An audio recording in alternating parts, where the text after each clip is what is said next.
Kollywood super star Rajinikanth నటించిన latest movie కాలా box office దగ్గర మొదటి రోజు కలెక్షన్ల పరంగా తమిళనాడులో సంచలనం సృష్టించింది. మరీ ముఖ్యంగా చెన్నై ఏరియాలో ఆల్ టైమ్ ఇండస్ట్రీ రికార్డు సృష్టించింది ఈ సినిమా.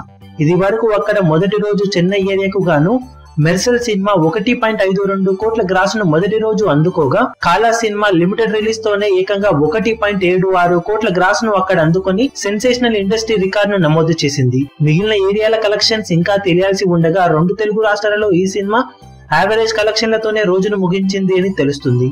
తమిళనాడులో సినిమా ఓవరాల్ గా భారీ వసూలను సాధించినప్పటికీ అవి మెర్సెల్ రేంజ్ లో ఉన్నాయా లేవా అనేది మరికొంత సేపట్లో క్లియర్ గా తెలియనుంది అని చెప్పవచ్చు. ఓవర్సీస్ లో ప్రీమియర్ షోలతో టోటల్ గా ఈ సినిమా 0.6 మిలియన్ వరకు అందుకుంటుంది అనుకున్నా, ఓవరాల్ గా రోజు ముగిసే సమయానికి 0.52 మిలియన్ మార్కును మాత్రమే అందుకొని కోలీవుడ్ సినిమాల పరంగా ఆల్ టైమ్ టాప్ 2 ప్లేస్ ను ఓవర్సీస్ లో సాధించింది.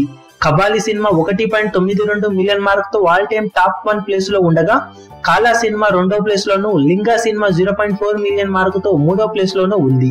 ఓవరాల్ గా బాక్సాఫీస్ దగ్గర ఈ సినిమా మొదటి రోజు కానీ ఇప్పుడు ఎలాంటి వసూళ్లను కురిపిస్తుంది అనేది ఆసక్తిగా మారగా, చెన్నై ఏరియాలో సరికొత్త ఇండస్ట్రీ రికార్డు నమోదు చేయడంతో తమిళనాడు మొత్తం మీద సినిమా ఎలాంటి కలెక్షన్లను సాధిస్తుంది అని అందరూ ఆశగా ఎదురు చూస్తున్నారు. బాక్సాఫీస్ దగ్గర 2 తెలుగు రాష్ట్రాలలో ఈ సినిమా అఫీషియల్ కలెక్షన్లు రిలీజ్ అయిన వెంటనే వీడియో అప్డేట్ చేస్తాం. మీ అభిమాన హీరోలకు సంబంధించిన లేటెస్ట్ అప్డేట్స్ కోసం మా ఛానల్ ని సబ్స్క్రైబ్ చేసుకోండి. ఏ చిన్న అప్డేట్ ని మిస్ అవ్వకూడదు అనుకుంటే బెల్ ఐకాన్ ని ప్రెస్ చేయండి. లైక్, షేర్, కమెంట్ చేయడం మర్చిపోకండి.